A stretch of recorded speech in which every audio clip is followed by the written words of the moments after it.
Good morning students, मैं Rishiraj Yadav team CLC और CLC की इस ऑनलाइन एंड डिजिटल प्लेटफॉर्म पर आप सभी का वेलकम करता हूं। लास्ट क्लास में हम हिस्टोलॉजी ऑफ एलिमेंट्री कैनाल के बारे में डिस्कस कर रहे थे और उसकी अलग अलग लेयर देखी, सिरोसा, मसल लेयर, सब म्यूकोसा, म्यूकोसा एंड ल्यूमेन, इन सब के बारे में डिस्कशन किया। आज हम बात करेंगे हमारी बॉडी की लार्जेस्ट जो ग्लैंड है उसकी एक्सटर्नल स्ट्रक्चर और इंटरनल स्ट्रक्चर, बाह्य संरचना में कैसी दिखाई देगी और आंतरिक जो इंटरनल स्ट्रक्चर है उसमें कैसी दिखाई देगी, और उसकी संरचनात्मक एवं कार्यात्मक इकाई जो हिपैटिक लोब्यूल है उसमें कौन कौन सी स्ट्रक्चर्स या कौन कौन सी संरचनाएं मौजूद होंगी उसके बारे में। तो देखिए बेटा, लीवर जिसे जिगर भी बोलते हैं, जिसे यकृत भी बोलते हैं, या इसी को कलेजी भी बोलते हैं, शरीर की सबसे बड़ी ग्रंथि है, लार्जेस्ट ग्लैंड ऑफ बॉडी। कैसे नेचर की है? एक्सोक्राइन है, तो यहां पर विभिन्न प्रकार की डक्ट्स इससे जुड़ी हुई होंगी। बहिस्रावी ग्रंथि और शरीर की सबसे बड़ी ग्रंथि है। कहां पर इसकी स्थिति है हमारी बॉडी में, कहां पर पोजीशन है इसकी? मानव का यकृत जो है, मानव का जो लीवर है, डायफ्राम के नीचे या तनुपट के नीचे उदर गुहा में, एब्डोमिनल कैविटी में दाएं भाग की तरफ स्थित होता है। उत्पत्ति देखी जाए तो ये एक्टोडर्मल ओरिजिन का ऑर्गन है। इसका वजन या भार 1.2 से 1.5 केजी होता है। दो असमान पालियों का बना हुआ है, इसका मतलब यहां पर इस तरीके की पालियां हैं। असमान, एक बड़ी होगी और एक छोटी होगी, और इन दोनों पालियों को सेपरेट करने के लिए जो ये लिगामेंट है इसको बोलते हैं फाल्सिफेरम लिगामेंट। दो असमान पालियों का बना होता है, लेकिन फाल्सिफेरम लिगामेंट दोनों पालियों को अलग अलग करता है। तो ये क्या हो गया? राइट पार्ट, ये क्या हो गया? लेफ्ट पार्ट, और इनको ये सेपरेट कर रहा है, ये क्या? फाल्सिफेरम लिगामेंट। क्लियर है बेटा? स्ट्रक्चर देखते हैं इसकी क्या है।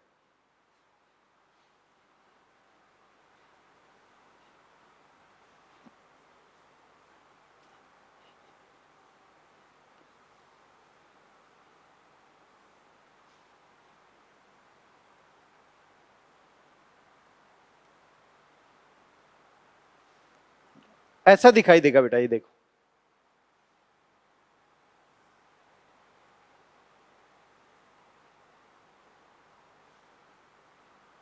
ठीक है।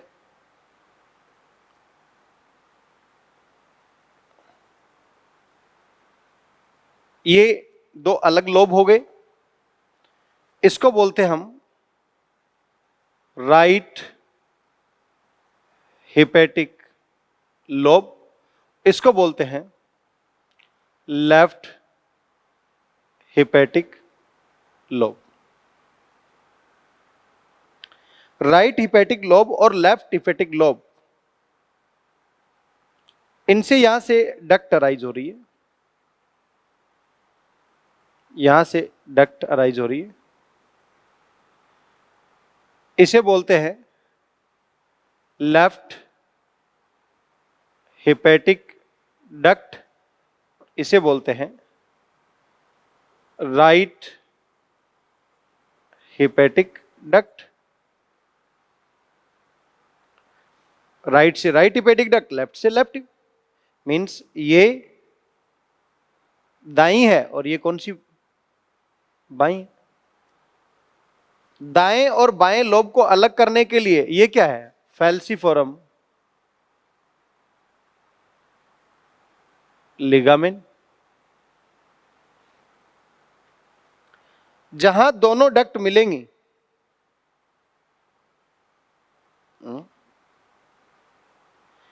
इसे बोलते हैं common hepatic duct. Common hepatic duct. और कॉमन हिपैटिक डक्ट के पार्श्व सतह पर इस तरीके से एक डक्ट और मौजूद होगी। इस डक्ट का नेम है सिस्टिक डक्ट, और सिस्टिक डक्ट पर इस तरीके से बैलून लाइक स्ट्रक्चर यहां पर जुड़ी होती है, जिसे हम बोलते हैं गॉल ब्लैडर, मीन्स पित्ताशय।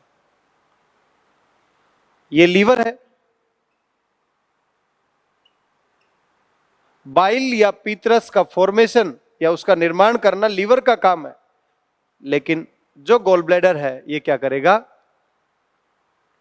उस पित्त का संग्रह करेगा। मीन्स इस यकृत की हिपैटिक सेल ने तो बाइल का बनाया, लेकिन उस बाइल को स्टोर किसने किया? कई बार यहां पर बाइल लंबे समय तक स्टोर होने से स्टोन बन जाते हैं, जिसे बोलते हैं गॉल ब्लैडर स्टोन या गॉल ब्लैडर पथरी। ये सिस्टिक डक्ट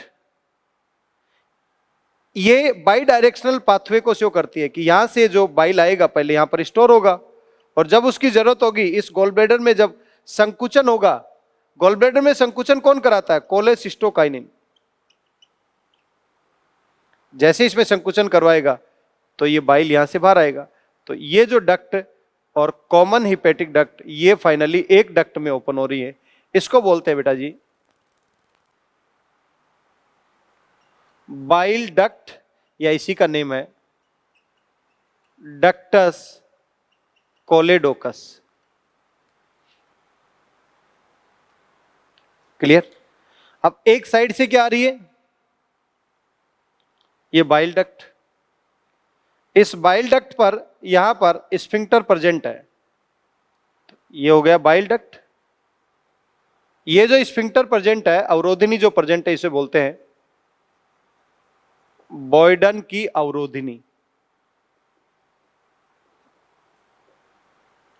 इसी बाइल डक्ट में आकर कौन सी डक्ट मिलेगी?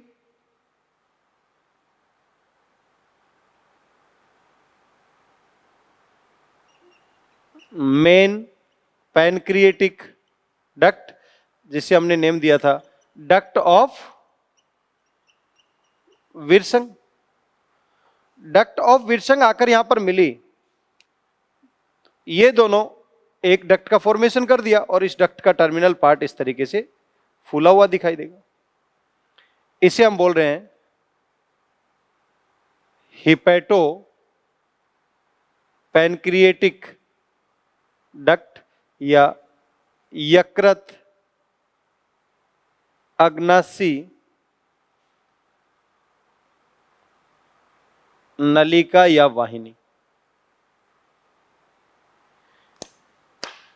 यहां पर भी एक स्फिंक्टर प्रेजेंट है, इस स्फिंक्टर को बोलते हैं स्फिंक्टर ऑफ ओडाई या ओडी की अवरोधिनी।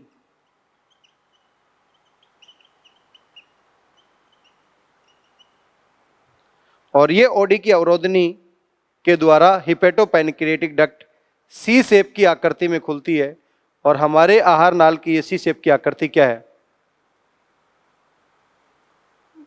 ड्यूडेनम या ग्रहणी। क्लियर है बेटा?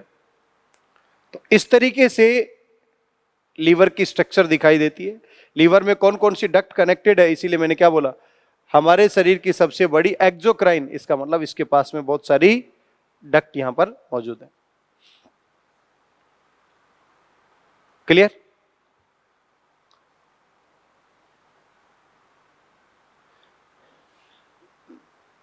नेक्स्ट पॉइंट,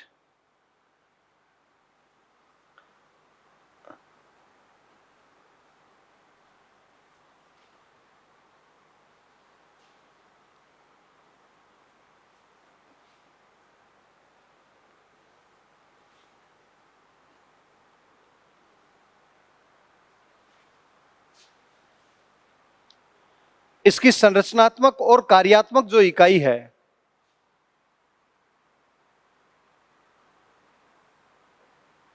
एवं कार्यात्मक इकाई, उसे हम बोलते हैं हिपैटिक लोब्यूल।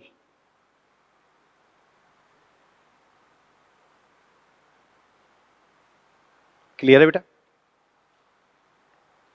हिपेटिक लोब्यूल कैसा दिखाई देगा ये भी पता होना चाहिए। ये एक पॉलीगोनल शेप में दिखाई देता है, इस तरीके से दिखाई देगा।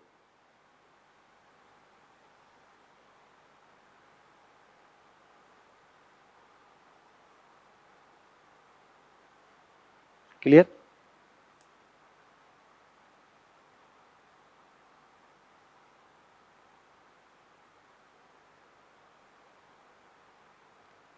इसके चारों तरफ संयोजी उत्तक का एक आवरण पाया जाता है जिसे हम बोलते हैं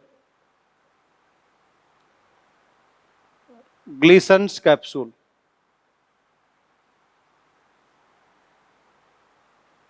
ये कनेक्टिव टिश्यू या संयोजी उत्तक का एक आवरण है।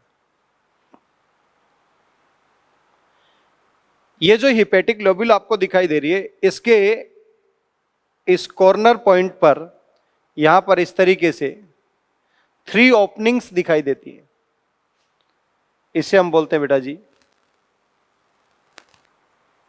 Hepatic tried. Hepatic tried. और इसके अंदर की तरफ यदि देखेंगे आप तो यहां पर इस तरीके से हिपेटिक सेल जो है वो इस तरीके से लीनियर अरेंजमेंट या रेखीय क्रम में व्यवस्थित होती।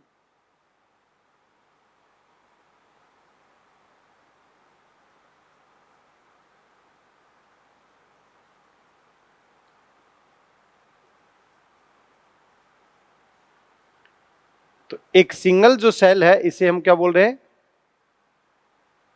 Hepatic cell. और जो ये लीनियर अरेंजमेंट आपको दिखाई दे रहा है रेखीय क्रम में, इस कंप्लीट स्ट्रक्चर को, ये जो रेखीय क्रम आपको दिखाई दे रहा है यहां से लेकर यहां तक, तो इस लीनियर अरेंजमेंट को बोलते हैं hepatic cord.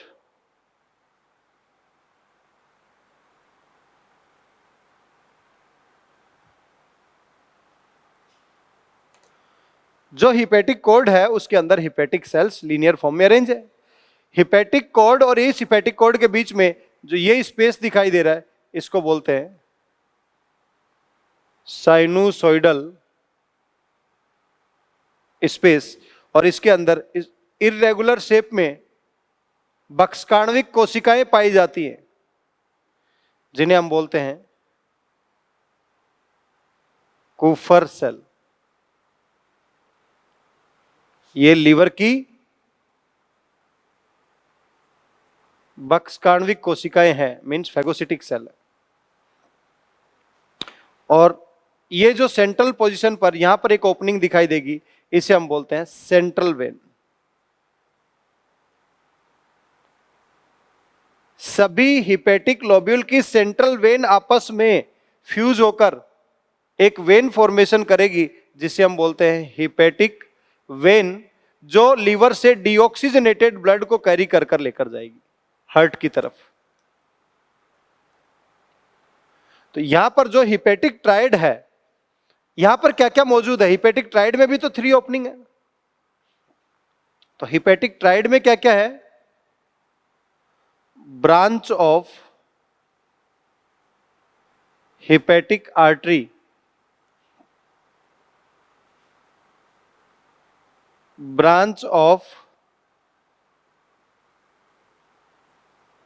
bile duct and branch of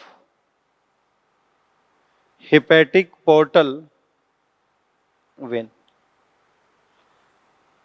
तो जो हिपेटिक ट्राइड है उसमें हिपेटिक आर्टरी की एक ब्रांच है, दूसरा बाइल डक्ट की एक ब्रांच है और हिपेटिक पोर्टल वेन की एक ब्रांच है। हिपेटिक आर्टरी इस रीजन में क्या करेगा? ऑक्सीजनेटेड ब्लड सप्लाई करेगा और हिपेटिक वेन यहां से डीऑक्सीजनेटेड ब्लड को कलेक्ट करेगा। तो ये जो स्ट्रक्चर आपको दिखाई दे रही है ये संरचनात्मक एवं कार्यात्मक इकाई है जिसे हम क्या बोल रहे हैं? Hepatic lobule.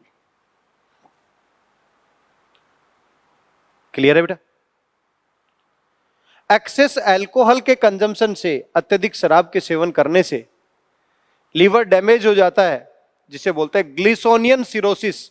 तो ग्लिसोनियन सिरोसिस वर्ड कहां से आया? इसी से तो आया। ग्लिसोनियन सिरोसिस।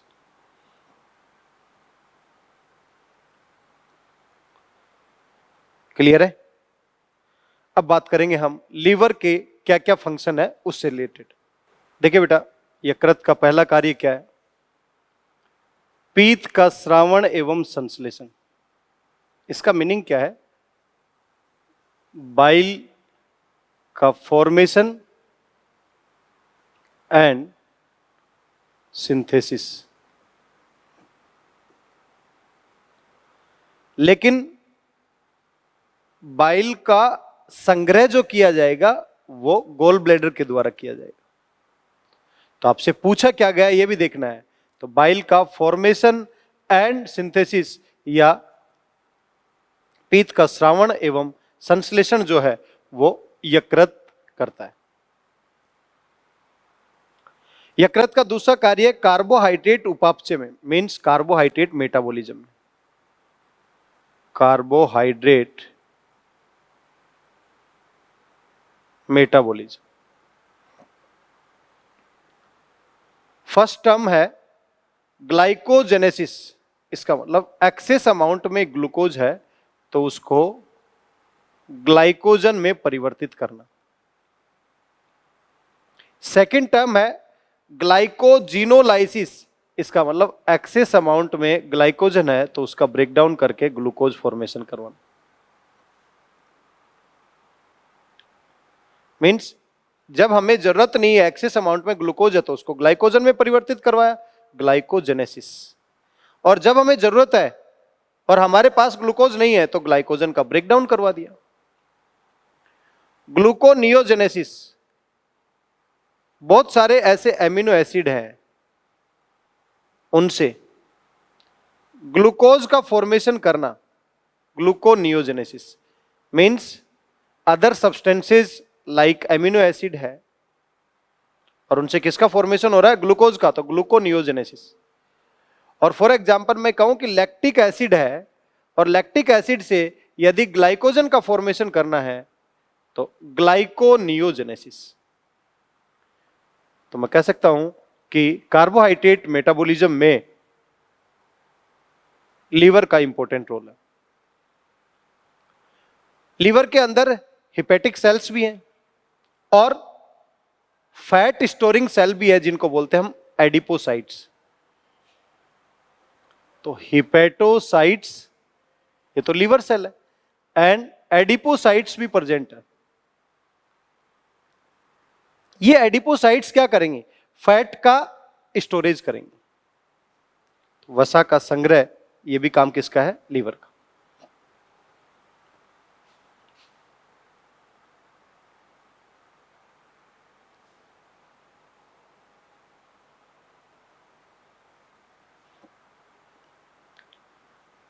नेक्स्ट देखिए बेटा क्या है, वी एमिनीकरण। इसका मतलब डी एमिनेशन रिएक्शन में पार्टिसिपेट कर रहा है। मीन्स एमिनो एसिड कोई भी है उससे यहां से अमोनिया को रिमूव करवाएगा, डी एमिनेशन रिएक्शन में पार्टिसिपेट करेगा। और ये अमोनिया आपको पता है हमारी बॉडी के लिए क्या है? टॉक्सिक है। तो मैं कह सकता हूं ये अमोनिया NH3 प्लस ये अमोनिया NH3 और साथ में कार्बन डाइऑक्साइड, ये भी हमारी बॉडी के लिए टॉक्सिक है, ये भी टॉक्सिक है। तो अमोनिया के 2 और 1 कार्बन डाइऑक्साइड ये कंबाइन करके क्या बना लेगा? NH2CO NH2। इसे क्या बोलते हैं हम? यूरिया। इसका मतलब डीएमिनेशन रिएक्शन परफॉर्म करके और किसका सिंथेसिस करेगी? यूरिया का निर्माण। मीन्स यूरिया का सिंथेसिस करेगी। यूरिया का निर्माण कहां पर होता है?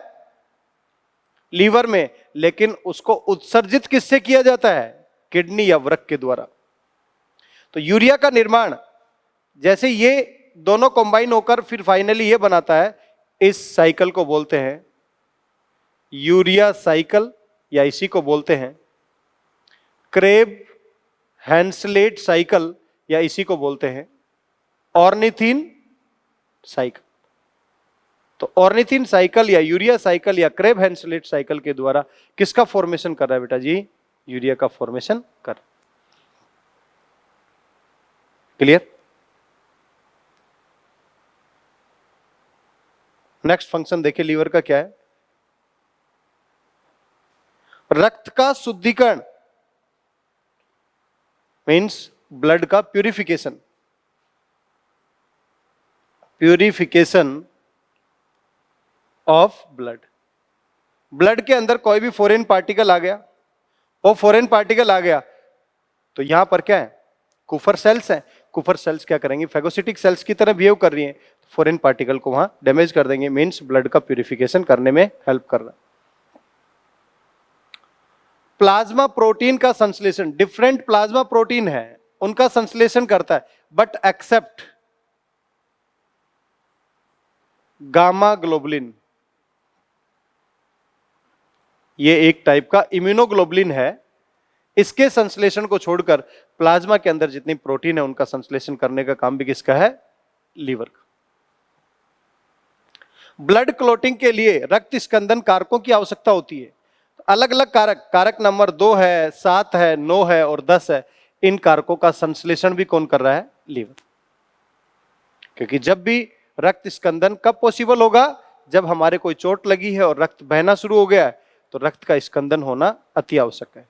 तो वहां पर रक्त स्कंदन कारक जो हमारे ब्लड के अंदर मौजूद है उनका संश्लेषण भी कौन कर रहा है, लीवर। हिपेरिन, हिपेरिन क्या है, नेचुरल एंटीकोगुलेंट है, मीन्स प्राकृतिक प्रतिस्कंदक। हमारे शरीर के अंदर बहते हुए रक्त का जमाव नहीं हो पाता है, लेकिन जैसे ही वो ब्लड शरीर से बाहर आता है तो उसका जमाव हो जाता है। तो इस हिपेरिन की वजह से नहीं हो पाता। तो हिपेरिन का संश्लेषण भी किसने किया, लीवर। विटामिन ए का संश्लेषण मींस मैं ये कह सकता हूं बीटा कैरोटीन है, इस बीटा कैरोटीन को विटामिन ए में कन्वर्ट करने का काम कौन करता है, लीवर। चाहे वो पपाया हो, पपीते का जूस हो, चाहे वो कैरेट हो, गाजर हो, चाहे वो गोल्डन राइस हो, इन सब के अंदर बीटा कैरोटीन की अत्यधिक मात्रा पाई जाती है। और ये बीटा कैरोटीन को विटामिन ए में कन्वर्ट करने का काम भी कौन करेगा, लीवर। अलग अलग विटामिन है, vitamin A, vitamin D, vitamin E, vitamin के, फैट सोल्यूबल और B12 वाटर सोल्यूबल, इनका संग्रह करने का काम भी कौन करता है, लीवर। विभिन्न प्रकार के आयन है, खनिज लवण है, फेरस है, तांबा है, जिंक है, कोबाल्ट है, उनका संग्रहण करने का काम भी कौन करता है, लीवर। निराविषीकरण, इसका मतलब डिटॉक्सिफिकेशन ऑफ ड्रग्स।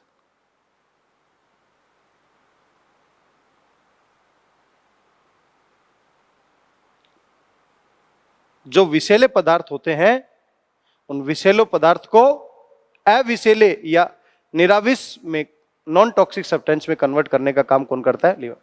हीमोपोइसिस, जब तक अडल्ट फॉर्मेशन नहीं होता है, मींस हमारे केस में बोन मैरो या अस्थि मज्जा रक्त का निर्माण करता है, लेकिन शुरुआती दौर पर लीवर आरबीसी और डब्ल्यूबीसी का निर्माण करता है, इसलिए हीमोपोइसिस में भी इंपॉर्टेंट रोल है इसका। एग के अंदर यॉक का फॉर्मेशन होता है, यॉक मींस पीतक, और उस पीतक का संश्लेषण करने का काम भी कौन करता है, लीवर। तो अभी आपने देखे बहुत सारे फंक्शन है, तो मैं रिपीट करूं, सबसे पहले मैंने आपको बताया पीत का संश्लेषण और उसका निर्माण करना लीवर का काम है। उसके बाद मैंने बताया वसा का स्टोरेज और कार्बोहाइड्रेट मेटाबॉलिज्म में इसका इंपॉर्टेंट रोल है। प्यूरिफिकेशन ऑफ ब्लड, रक्त का शुद्धिकरण करने में सहायता करता है। इसके अलावा प्लाज्मा प्रोटीन का संश्लेषण करता है, रक्त स्कंदन कारकों का संश्लेषण करता है, हिपेरिन का संश्लेषण करता है, विटामिन ए का संश्लेषण करता है, ए, डी, ई, के, B12 का संग्रहण करता है, खनिज संग्रहण मीन्स आयरन, तांबा, जिंक और कोबाल्ट का संग्रहण करता है, डिटॉक्सिफिकेशन ऑफ ड्रग्स में सहायता करता है, हीमोपोइसिस आरबीसी और डब्ल्यूबीसी के निर्माण में सहायता करता है। पीतक का संश्लेषण, योग का फॉर्मेशन करता है। इसके अलावा यूरिया का निर्माण करना किसका काम है? लीवर का। ऑर्निथिन, क्रैब हैंसलेट या यूरिया साइकिल से यूरिया का फॉर्मेशन करता है। लेकिन इस यूरिया को उत्सर्जित कहां से किया जाएगा? वृक्क या किडनी के द्वारा। क्लियर है बेटा यहां तक? तो नोट करें सारे फंक्शन। डिफरेंट टाइप के जो जूसेस हैं उनसे संबंधित कौन कौन से क्वेश्चन एग्जाम में पूछे गए हैं उनके बारे में, जिससे आपको एक रफ आइडिया मिलेगा कि किस तरीके के क्वेश्चन आपसे पूछ सकता है।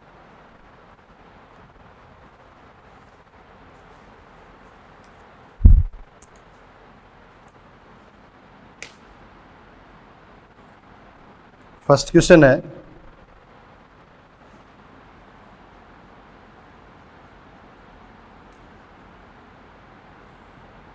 कोशिकाओं को पहचानिए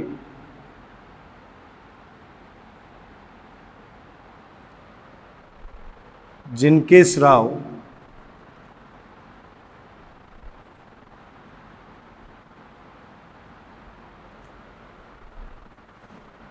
जठर आंत्रपथ के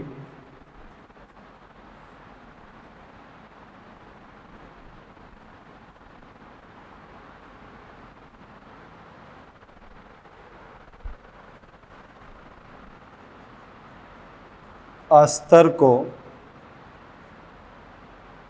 कई प्रकार के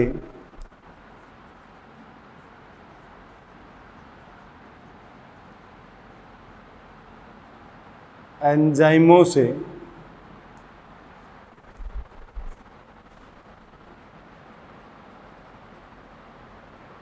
सुरक्षित करते हैं।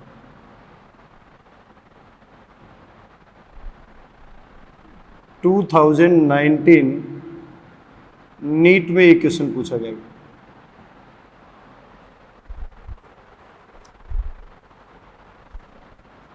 First, second, third and fourth. First option में दे रखा था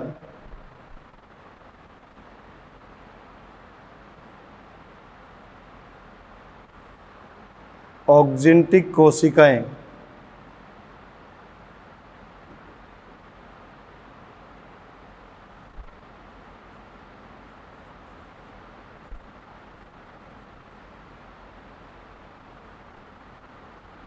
ग्रहणी कोशिकाएं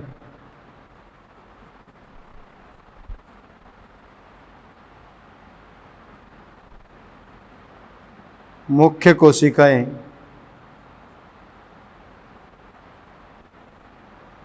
गोबलेट कोशिकाएं। देखिए बेटा, ये कौन सी सेल है?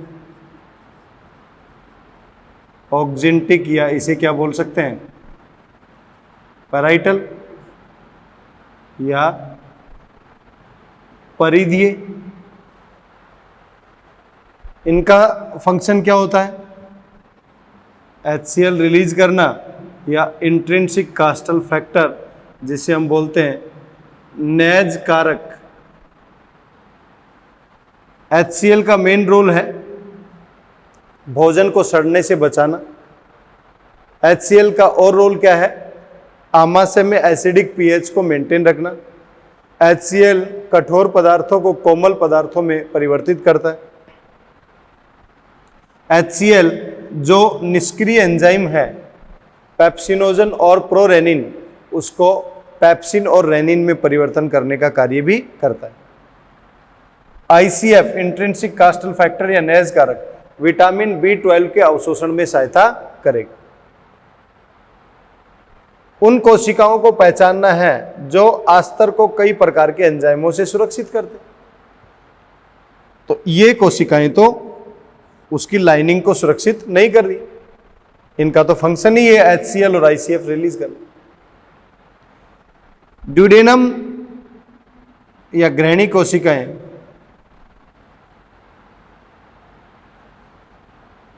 सबसे ज्यादा खतरा कहां पर है? जहां पर एसिडिक पीएच होगा, और ड्यूडेनम में तो बेसिक पीएच है। तो इसका मतलब ये भी रॉन्ग हो गया।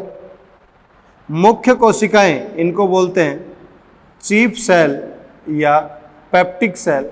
इनका मेन फंक्शन है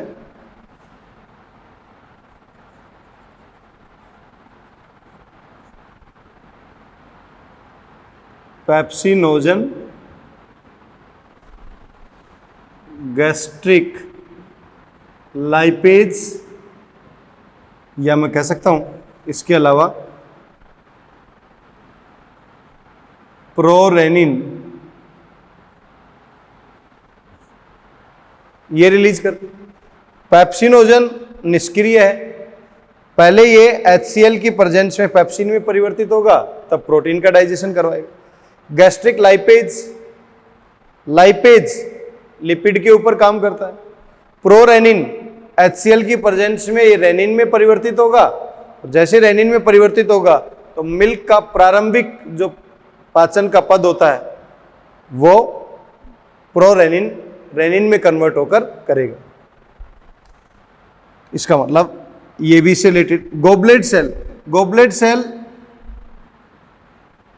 क्या रिलीज करती है? म्यूकस। म्यूकस क्या है? श्लेष्मा। अगर ये इंटेस्टाइनल लाइनिंग है, गैस्ट्रो इंटेस्टाइनल ट्रैक्ट है, जठर आंतरीय पथ, इसके ऊपर म्यूकस की लाइनिंग हो गई इस तरीके से, तो जितने भी एंजाइम आएंगे वो एंजाइम डायरेक्टली इसकी भित्ति को डैमेज नहीं कर सकते। क्यों? क्योंकि ये एंजाइम किसके कांटेक्ट में आ गया? इस म्यूकस या श्लेष्मा के कांटेक्ट में। तो ये श्लेष्मा क्या कर रहा है बेटा? ये पूरी जठर आंतरीय पथ को सुरक्षित करता है विभिन्न प्रकार के एंजाइमों से। तो मैं कह सकता हूं करेक्ट आंसर क्या होगा? 4। देखो सभी ऑप्शन का यदि आपको नॉलेज है, इजी वे से क्वेश्चन को बना सकते हैं। नेक्स्ट क्वेश्चन डिस्कस कर रहे हैं।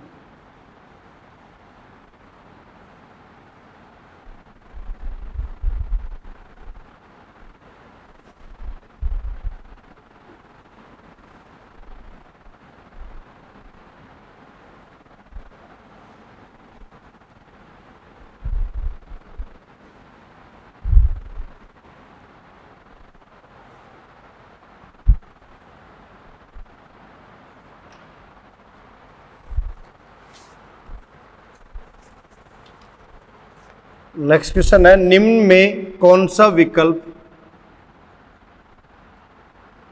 निम्न में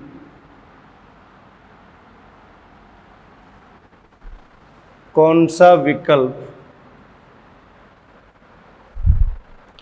अग्नाशी रसों के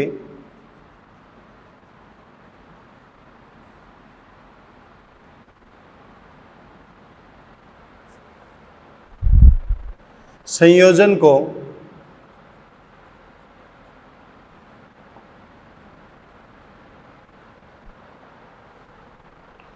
सर्वोचित रूप दर्शाता है?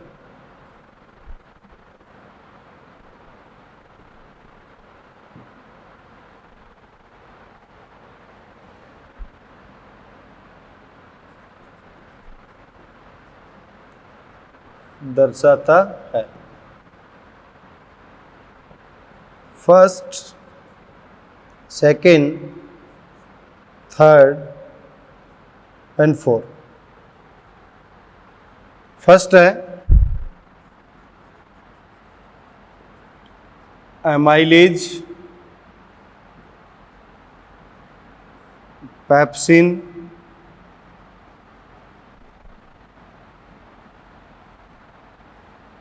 Trypsinogen and maltase. सेकंड है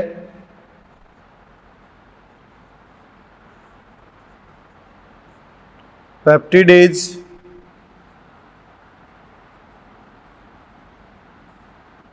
amylase, pepsin, rennin.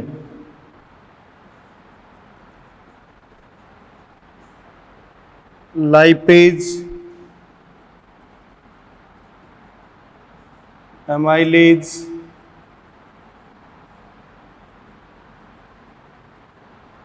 Trypsinogen,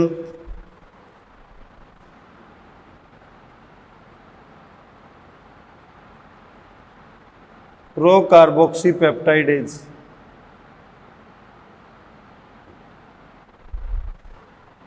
fourth option में है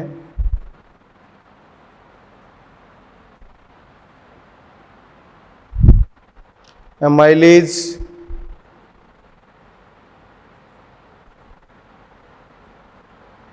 पेप्टिडेज,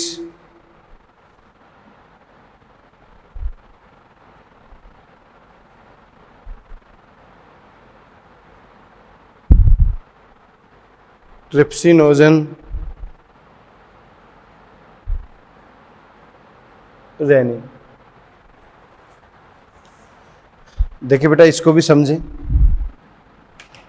निम्न में कौन सा विकल्प अग्नासी रस, इसका मतलब किसकी बात कर रहा है? पैनक्रिएटिक जूस के बारे में।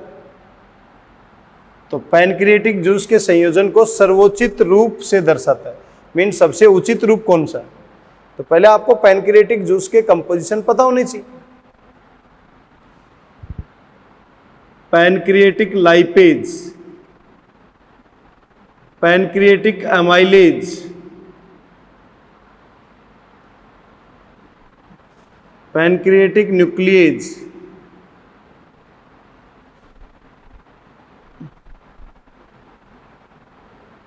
Trypsinogen,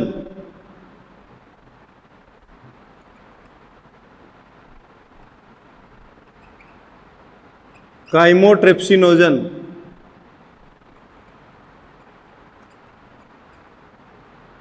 procarboxy peptidase. ये पैनक्रिएटिक जूस या अग्नासी रसों का कंपोजिशन होगा 1, 2, 3, 4, 5 और 6। अब देखिए बेटा, कोई भी ऑप्शन में ऐसे 6 तो दे ही नहीं रखे, इसीलिए क्वेश्चन में ये दे रखा है संयोजन से सर्वोचित, सबसे उचित रूप बताना। तो देखो यहां पर ट्रिप्सिनोजन है, यहां पर भी ट्रिप्सिनोजन है, यहां पर एमाइलेज है, यहां पर ट्रिप्सिनोजन है, एमाइलेज है। तो हम कह सकते हैं पहला ऑप्शन इस पेप्सिन की वजह से और माल्टेज की वजह से रॉन्ग हो गया। दूसरा ऑप्शन इस पेप्सिन की वजह से और ये रेनिन, ये RENIN है और ये रेनिन RENNIN है। ये रेनिन तो किडनी से रिलीज होगा, जेजी सेल से, और ये रेनिन स्टमक में रिलीज होगा। इसका मतलब सेकंड ऑप्शन भी रॉन्ग हो गया, फर्स्ट भी रॉन्ग हो गया। थर्ड में लाइपेज, एमाइलेज, ट्रिप्सिनोजन, प्रोकार्बोक्सीपेप्टाइडेज, इसका मतलब लाइपेज भी है, एमाइलेज भी है। तो यहां पर 4 ऑप्शन तो दे रखे हैं, क्या नहीं दे रखे? पैनक्रिएटिक न्यूक्लियस नहीं दे रखा और काइमोट्रिप्सिनोजन नहीं दे रखा।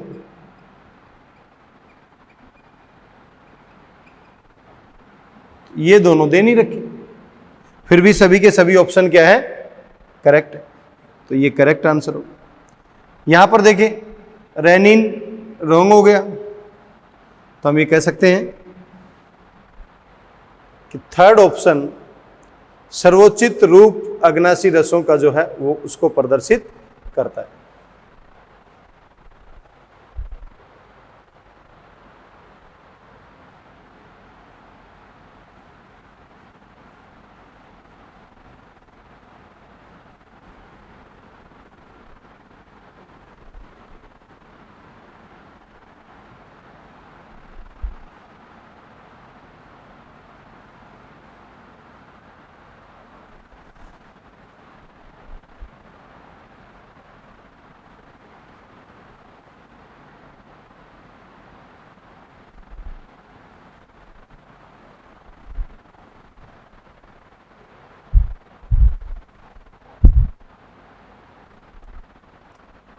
नेक्स्ट क्वेश्चन,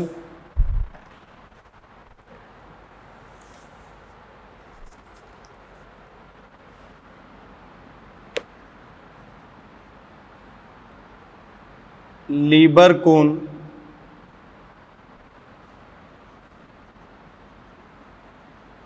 परगुहिका की कौन सी कोशिकाएं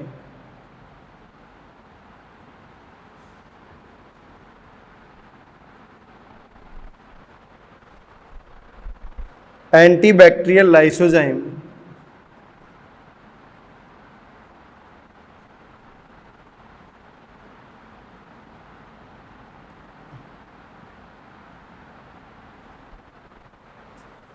स्रावित करती?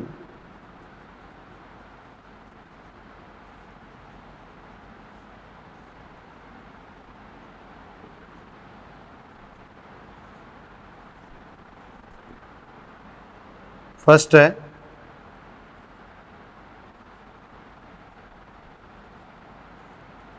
पेनेथ कोशिकाएं,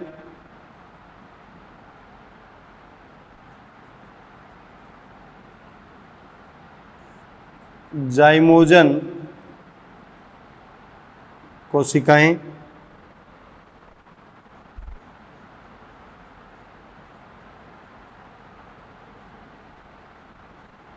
कूफर कोशिकाएं,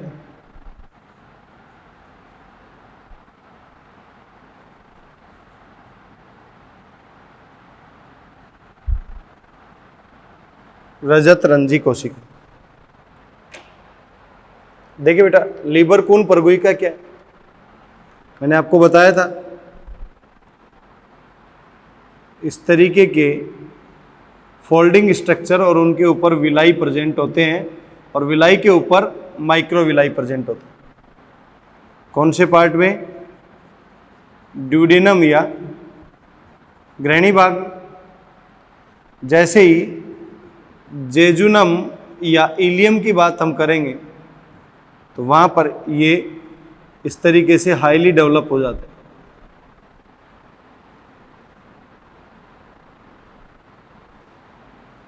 ठीक है, इस जेजुनम और इलियम भाग में यहाँ पर यूनिसेलुलर ग्लैंड्स पाई जाती है और उन यूनिसेलुलर ग्लैंड को क्या बोलते हैं हम? पिनिथ सेल। और ये पिनिथ सेल या पिनिथ कोशिका ये क्या करती है? Anti bacterial enzyme. और एंटी बैक्टीरियल एंजाइम क्या है? लाइसोजाइम, उसका स्रावण करती है। तो हम कह सकते हैं रजत रंजी रॉन्ग हो गया, कूफर सेल लीवर में प्रेजेंट होती है, जाइमोजन सेल्स स्टमक के अंदर रॉन्ग हो गया। तो करेक्ट आंसर क्या होगा? पिनिथ सेल।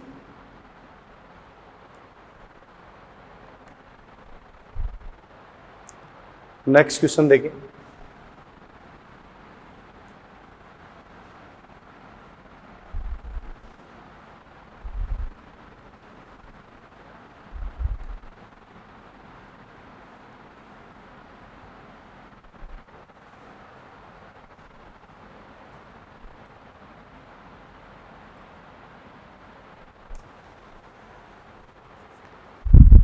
आमाशय में जठर रस का स्राव होता है।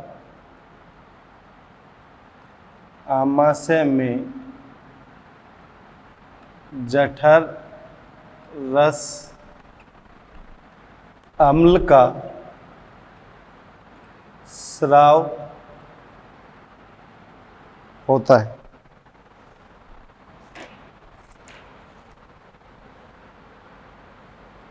First, second and third and fourth option. Fourth option में दे रखा है गैस्ट्रिन का स्राव करने वाली कोशिकाओं से।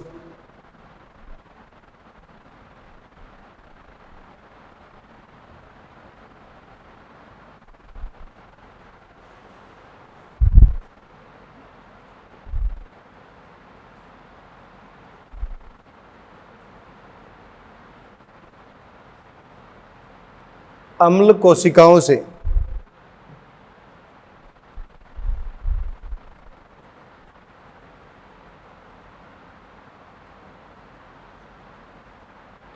पेप्टिक कोशिकाओं से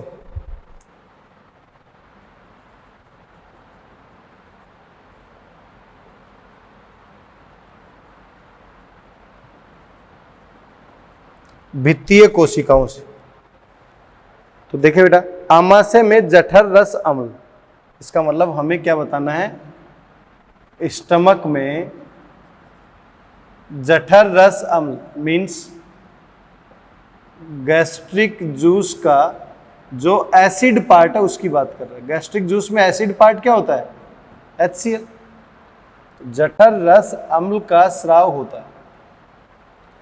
तो देखिए, गैस्ट्रिन का स्राव करने वाली कोशिकाओं से, इसका मतलब किसकी बात कर रहे हैं, जी सेल्स। जी सेल तो गैस्ट्रिन हार्मोन रिलीज करती है। अम्ल कोशिकाओं से एसिडिक सेल्स, इस तरीके की सेल्स स्टमक में नहीं होती। पेप्टिक सेल, चीफ या पेप्टिक या जाइमोजन, ये क्या रिलीज करती है, prorennin, gastric lipase and pepsinogen. भित्तीय कोशिकाएं, इसका मतलब किसकी बात कर रहा है, पैराइटल सेल की, या पैराइटल सेल को ही क्या बोलते हैं, ऑक्जिंटिक सेल। और ये जो ऑक्जिंटिक सेल हैं ये क्या रिलीज कर रही हैं, HCl, और HCl के अलावा क्या रिलीज कर रही हैं, इंट्रिंसिक कास्टल फैक्टर। यही आपसे क्वेश्चन पूछा गया। आमाशय में जठर रस अम्ल का स्राव कौन करता है, जठर रस अम्ल ये हो गया, इसका स्राव कौन कर रहा है, पैराइटल या ऑक्जिंटिक सेल। तो करेक्ट आंसर क्या होगा, first. Second, third and fourth क्या हो गया बेटा, रॉन्ग। ठीक है।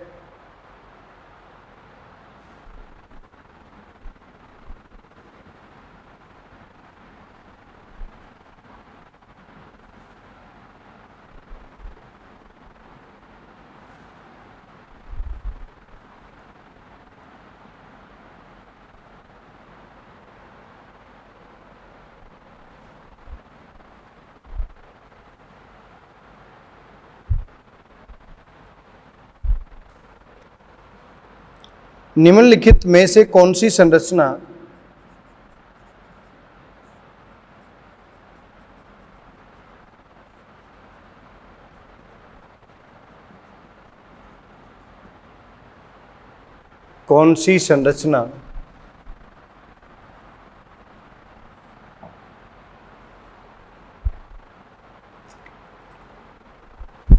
यकृत अग्नाशय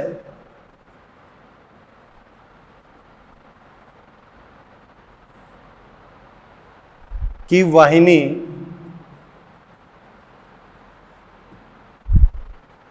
के ग्रहणी में खुलने वाले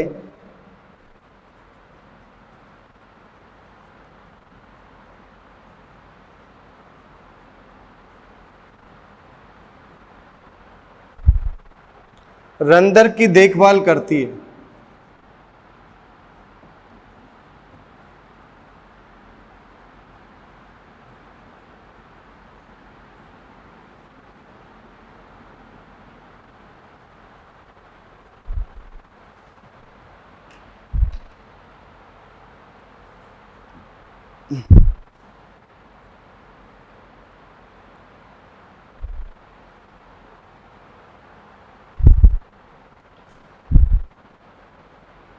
फर्स्ट है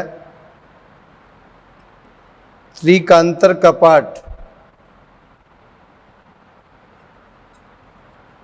जठर निर्गम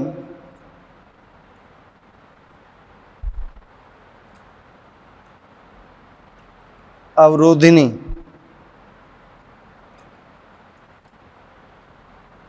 ओडाई की अवरोधिनी,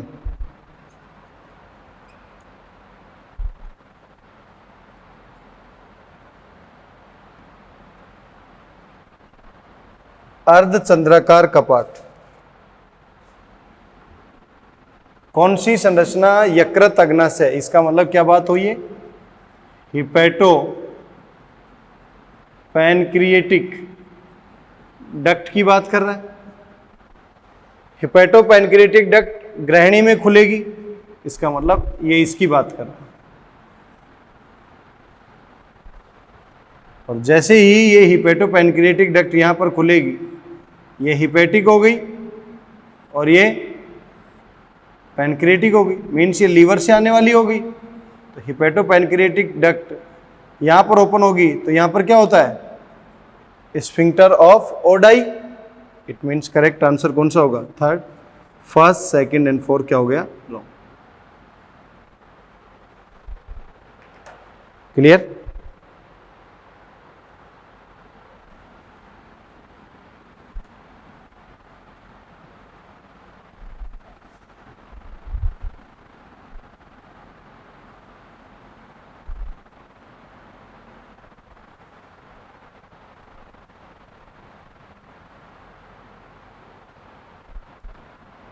नेक्स्ट है क्वेश्चन नंबर 6। वह कौन सा एंजाइम जो सक्कस एंटेरिकस या आंत्र रस में मौजूद नहीं होता? वह कौन सा एंजाइम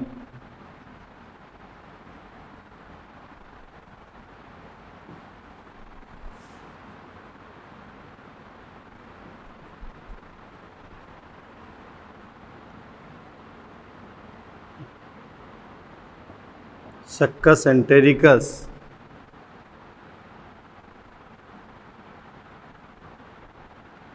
या इसी को क्या बोलते हैं?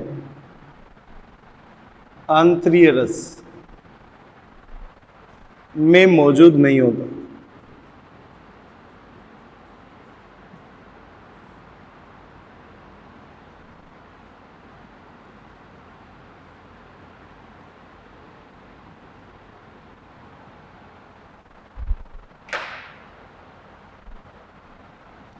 First, second, third, fourth. Maltase,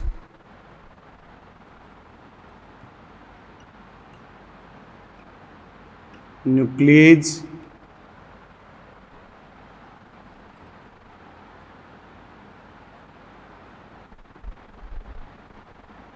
न्यूक्लियोसिडेज and lipase.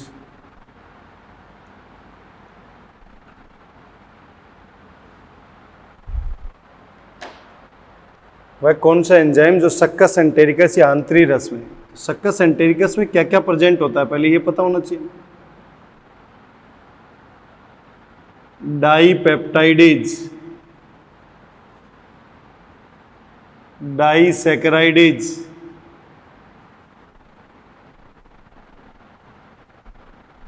न्यूक्लियोसिडेज,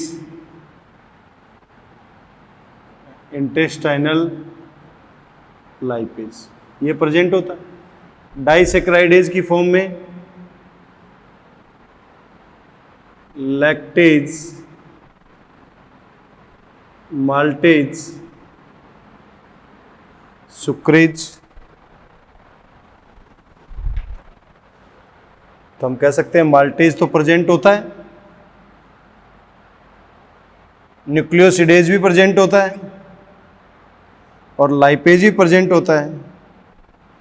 but nuclease ये अग्नाशी रस में मौजूद होता है। तो मैं कह सकता हूं सेकंड ऑप्शन ये क्या हो गया हमारा आंसर। ठीक है बेटा, नेक्स्ट क्वेश्चन देखिए।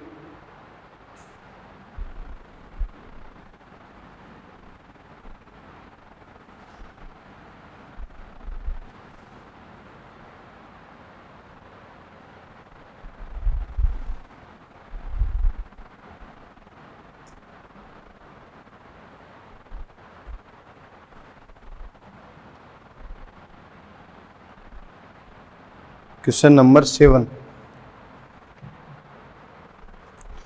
निम्नलिखित कथनों में से कौन सा गलत है?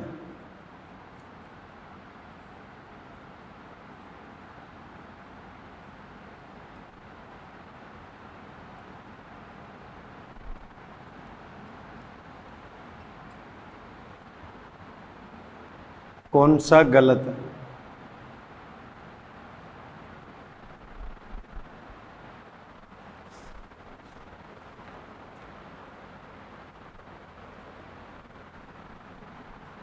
First, second, third and fourth. First option में है ऑक्जेंटिक कोशिकाएं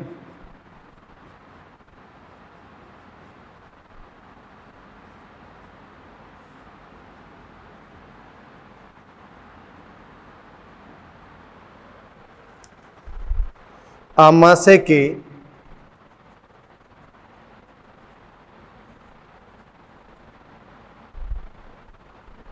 म्यूकोसा में स्थित होती है।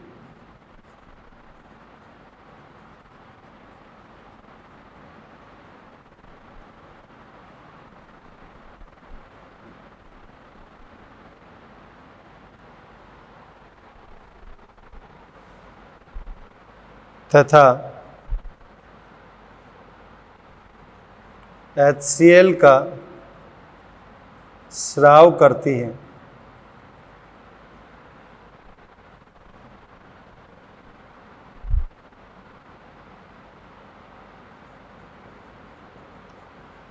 एसिनी अग्नाशय में स्थित होते हैं तथा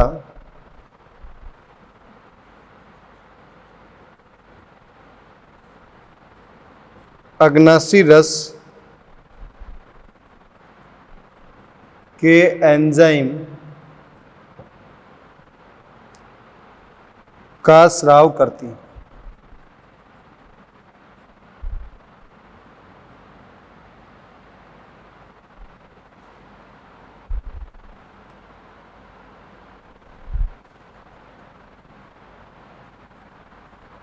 ब्रूनर ग्रंथियां आमाशय के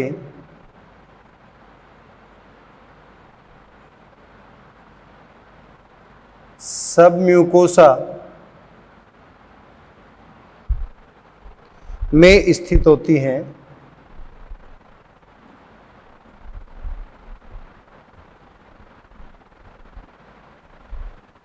तथा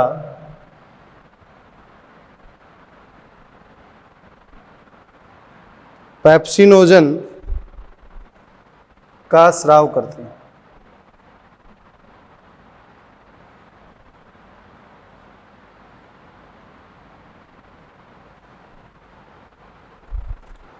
नेक्स्ट,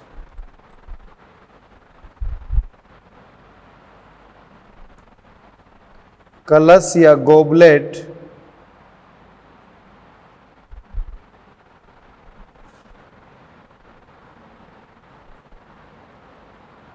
कोशिकाएं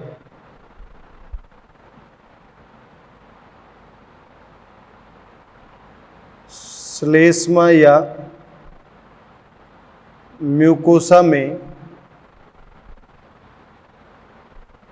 स्थित होती हैं तथा म्यूकस या श्लेष्मा का स्रावण करती हैं।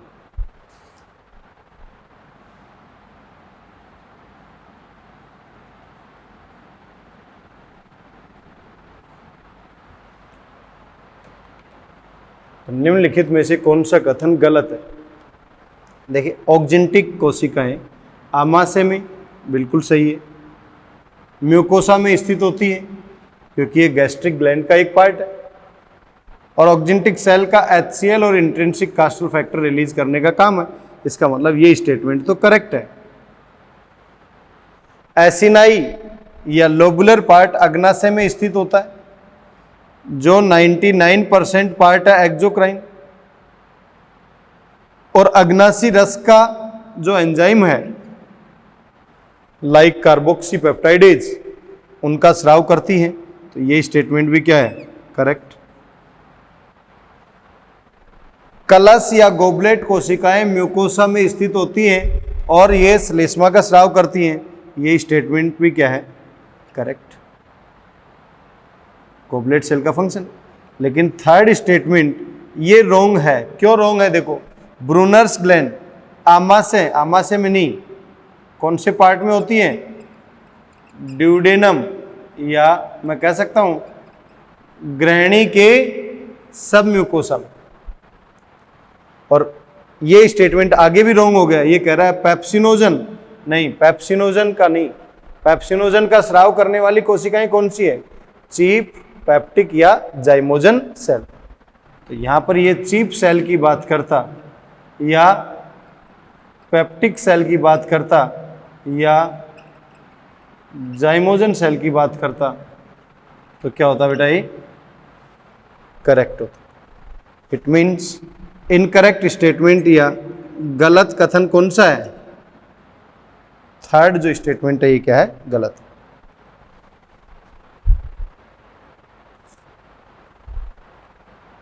Next question.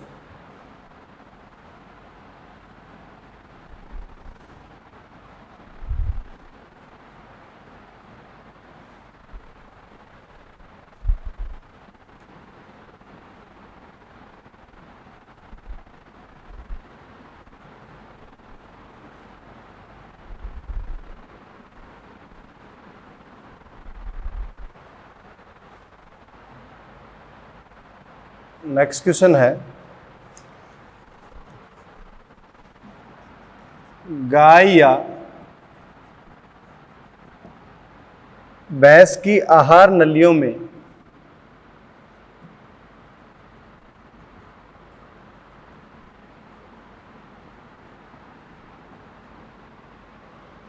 निम्न में से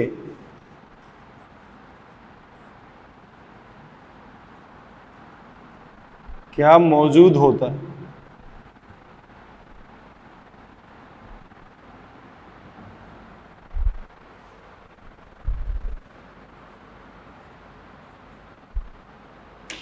फर्स्ट है मिथिनोजन्स,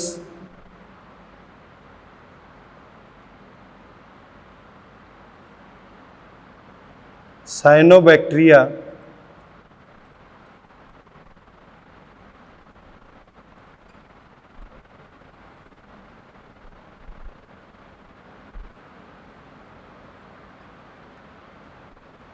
फ्यूकस जातियां, क्लोरेला जातियां।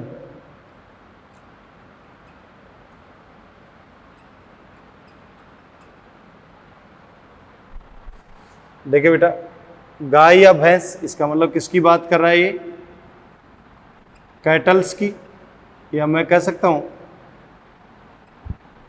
मवेशियों की बात कर रहा है।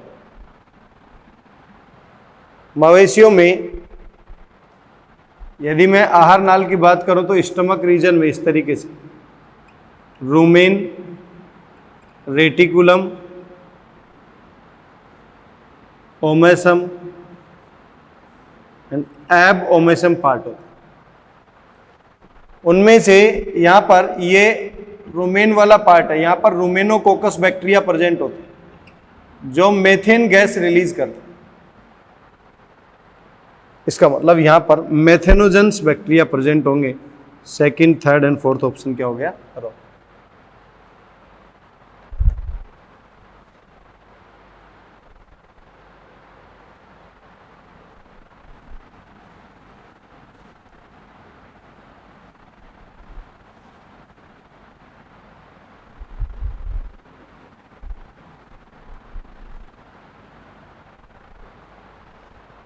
नेक्स्ट क्वेश्चन,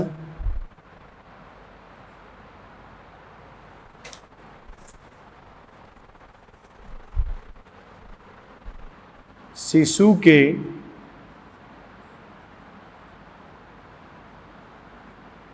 जठर या गैस्ट्रिक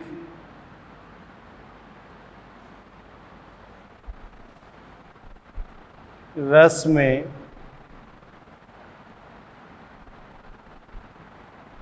होते हैं, first, second, third and fourth. First option में है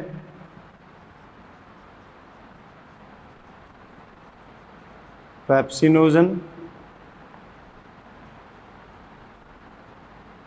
lipase, rennin.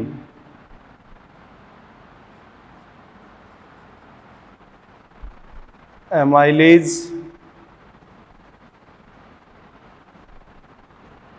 Rennin,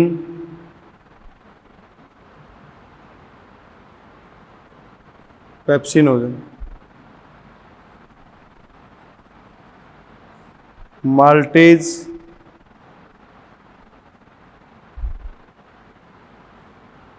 pepsinogen, rennin.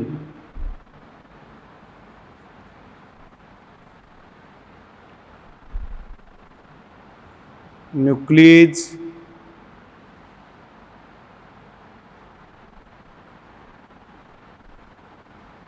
Pepsinogen, lipase. देखिए बेटा,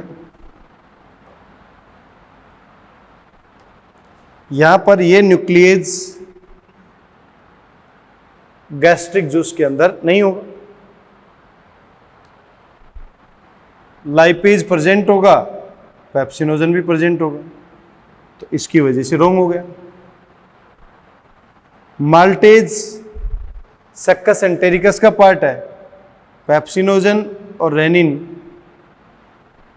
ये तो करेक्ट है, लेकिन इसकी वजह से रॉन्ग हो गया। एमाइलेज नहीं होगा यहां पर, रेनिन और पेप्सिनोजन करेक्ट है। तो second, third and fourth option से हम ये देख रहे हैं, रेनिन भी, पेप्सिनोजन भी और लाइपेज भी, ये करेक्ट है। फर्स्ट ऑप्शन में तीनों ही दे रखा है, पेप्सिनोजन, लाइपेज एंड रेनिन, तो करेक्ट आंसर कौन सा होगा? फर्स्ट। याद रहे, यहां पर बेटा ऐसा भी दे सकता है वो, रेनिन, और ऐसा भी दे सकता है। तो ये रेनिन डबल आयन वाला है और ये रेनिन सिंगल आयन वाला है। ये किडनी के अंदर जेजी सेल्स होती हैं और ये हमारे स्टमक के अंदर चीफ या पेप्टिक सेल होती हैं, वो प्रोरेनिन रिलीज करती है। क्लियर? नेक्स्ट क्वेश्चन देखें।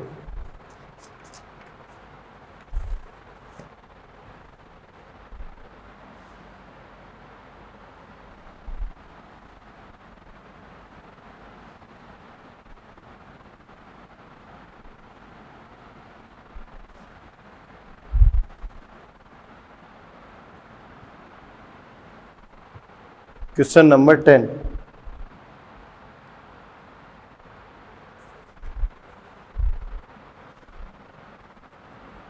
मानव शरीर में कुछ खास सहजीवी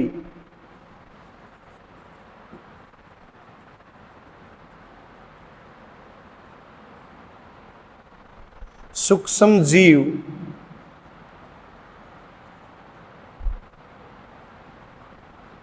सामान्यतः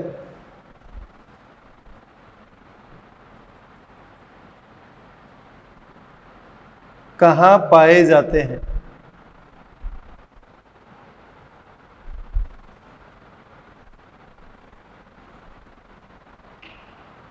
पहला है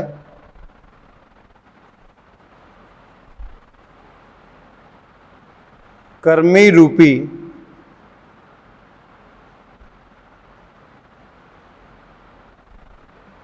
प्रीसेसिका तथा मलाशय में,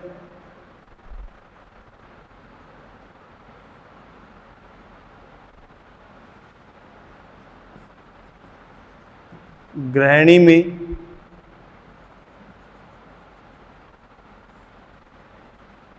अंधनाल में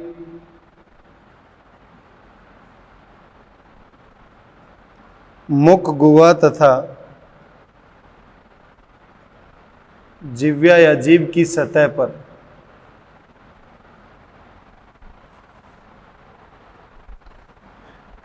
मानव शरीर में कुछ खास सहजीवी, इसका मतलब हम यहां पर किसकी बात कर रहे हैं? सिम्बायोटिक माइक्रो ऑर्गेनिज्म की। सिम्बायोटिक जो है मुख, गुहा या जीभ की सतह पर नहीं मिलेंगे, ड्यूडेनम पार्ट या ग्रहणी में भी नहीं मिलेंगे, वर्मीफोर अपेंडिक्स और मलाशय इस रीजन में भी नहीं मिलेंगे। किस में मिलेंगे वो? सीकम पार्ट में या अंधनाल भाग में मिलते हैं। करेक्ट आंसर क्या होगा? थर्ड।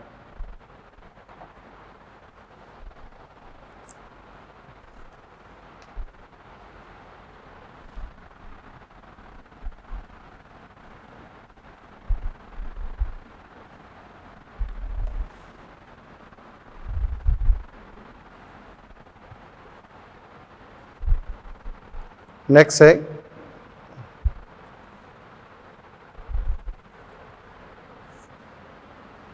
Next question,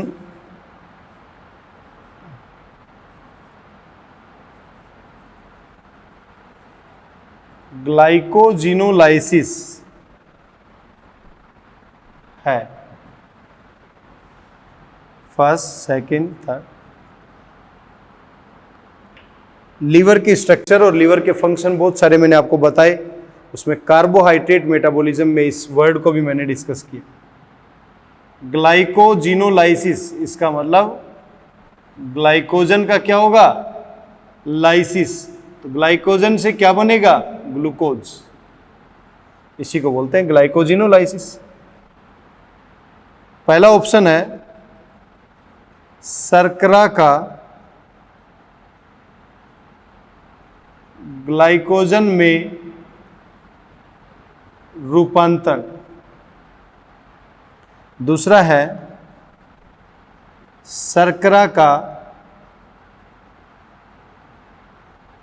oxidation.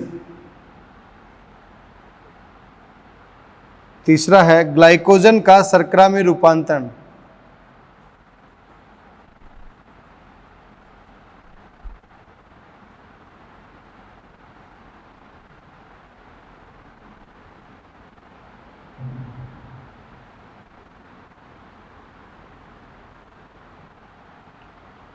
और चौथा है ग्लाइकोजन का वसा में रूपांतरण।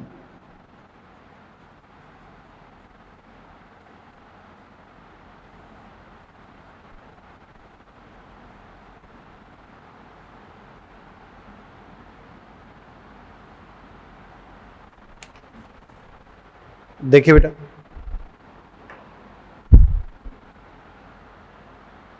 शर्करा का ग्लाइकोजन में, इसका मतलब ये ग्लूकोज की बात कर रहा है। ग्लूकोज का यदि ग्लाइकोजन में रूपांतरण हो, ग्लूकोज का ग्लाइकोजन में रूपांतरण, तो इसे बोलते हैं ग्लाइकोजेनेसिस। जेनेसिस का मतलब होता है फॉर्मेशन। यहां पर तो ग्लाइकोजिनोलाइसिस है, इसलिए फर्स्ट ऑप्शन रॉन्ग होगा। शर्करा का ऑक्सीडेशन, इसका मतलब कोई भी ग्लूकोज है C6H12O6, यदि इसका ऑक्सीडेशन होगा तो ये क्या बनेगा? CO2 plus H2O plus energy. क्या ये पूछा गया? नो। ग्लाइकोजन का शर्करा में रूपांतरण, हाँ, ग्लाइकोजन का ग्लूकोज, ये क्या है? एक शर्करा है, उसमें रूपांतरण। करेक्ट।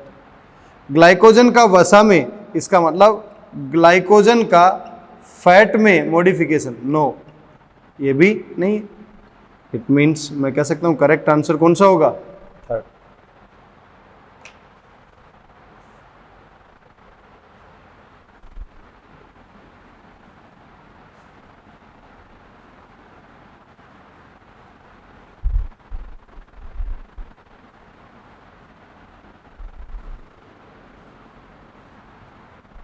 नेक्स्ट क्वेश्चन है, मानव में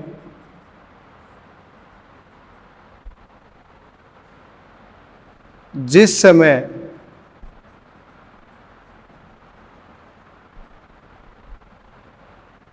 अग्नाशय रस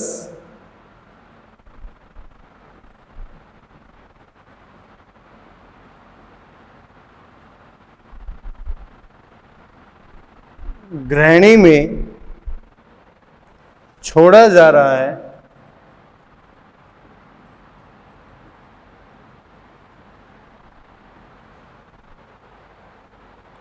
तब उसमें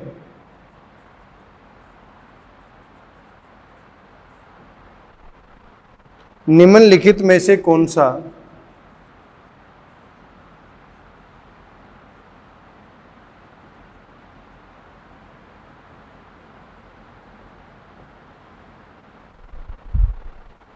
एक रंजक मौजूद होता है?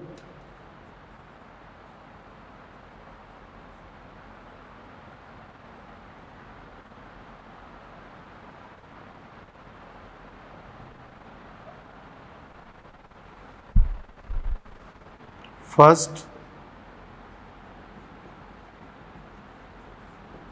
Trypsinogen. Second, chymotrypsin. Third, trypsin. Fourth, enterokinase. मानव में जिस समय अग्नाशय रस ग्रहणी में छोड़ा जा रहा है, मीन्स अग्नाशय रस का ये तो पार्ट है ही नहीं, एंटेरोकाइनेज का तो मेन रोल है ट्रिप्सिनोजन को ट्रिप्सिन में बदलना, और ये इंटेस्टाइनल म्यूकोसा से रिलीज होता है, तो ये ऑप्शन तो वैसे ही रॉन्ग होगा। कोई भी अग्नाशय रस का जो पार्ट प्रोटीन को डाइजेशन करेगा, वो जब छोड़ा जाएगा तो वो इनएक्टिव फॉर्म में, निष्क्रिय रूप में छोड़ा जाता है। ट्रिप्सिन तो एक्टिव फॉर्म है, इसलिए ये भी रॉन्ग हो गया। काइमोट्रिप्सिन भी एक्टिव फॉर्म है, ये भी रॉन्ग हो गया। करेक्ट आंसर क्या होगा? ट्रिप्सिनोजन, वो निष्क्रिय फॉर्म में छोड़ा जाता है, और इस निष्क्रिय को सक्रिय ट्रिप्सिन में चेंज करने का काम कौन करता है? एंटेरोकाइनेज।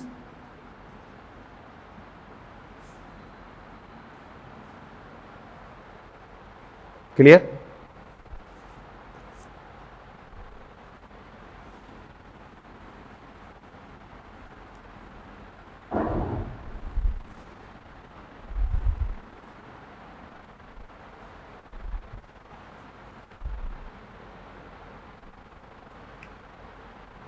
Last question. दो दोस्त एक ही मेज पर बैठे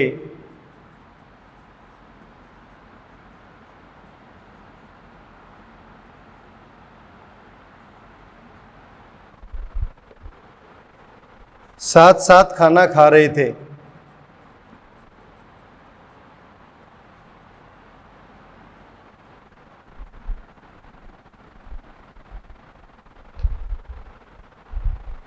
उनमें से एक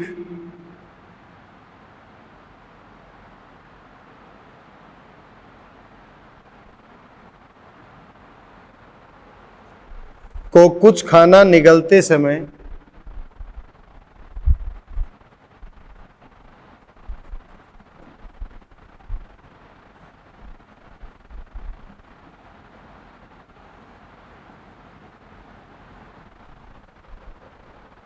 अचानक खांसने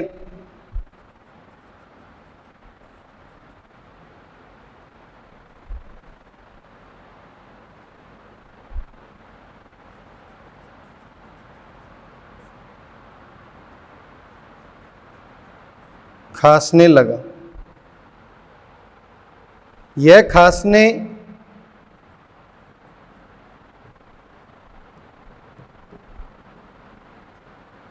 खांसने का किस भाग के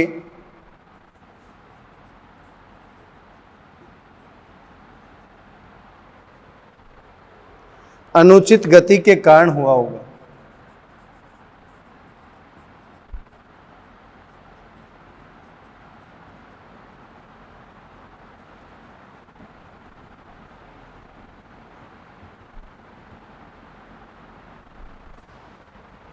first, second, third and fourth.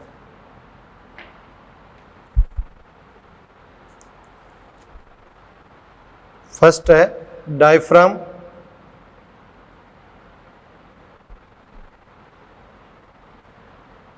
Means तनुपट। गर्दन या नेक रीजन, जीभ या टंग,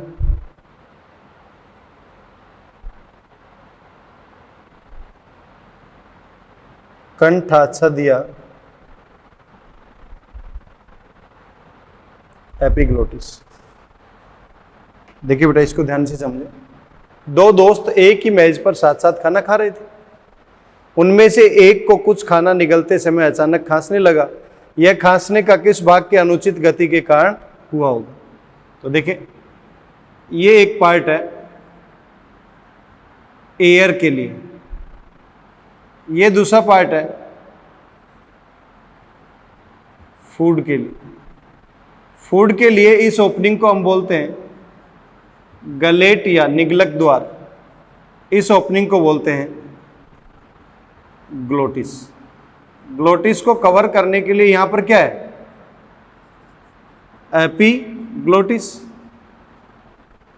इससे पहले ये जो पार्ट है इसको बोलते हैं हम फेरिंक्स या ग्रेसनी, जिसमें फूड और एयर दोनों एक दूसरे का क्रॉस करेंगे। फूड इस तरीके से यहां से पीछे की तरफ जाएगा, एयर यहां से आगे की तरफ आएगा। इसका मतलब दोनों एक दूसरे को क्रॉस कर रहे हैं, फूड और एयर।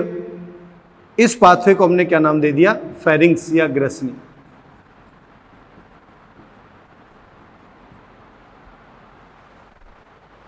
क्लियर बेटा?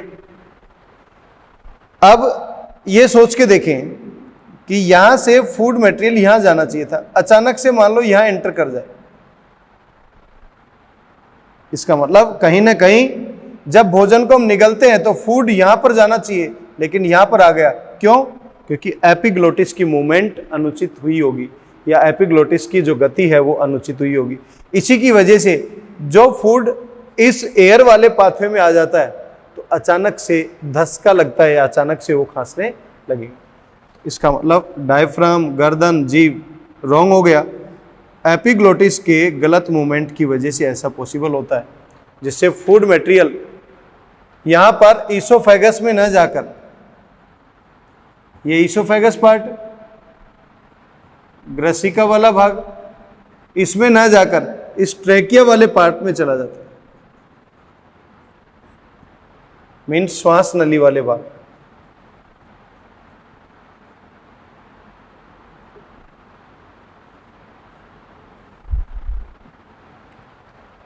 क्लियर है बेटा? तो आज मैंने आपको लीवर की स्ट्रक्चर और लीवर के फंक्शंस बताए और डिफरेंट टाइप के क्वेश्चंस की मैंने प्रैक्टिस कराई। तो आज के लिए इतना ही। टीम सीएलसी लगातार आपके लिए मेहनत कर रही है, आप भी इसी तरीके से मेहनत करते रहें तो सक्सेसफुल रिजल्ट आपको मिले। Wish you all the best. Next class में हम डाइजेशन के डिफरेंट स्टेप्स की बात करेंगे। आज के लिए इतना ही। Thank you so much.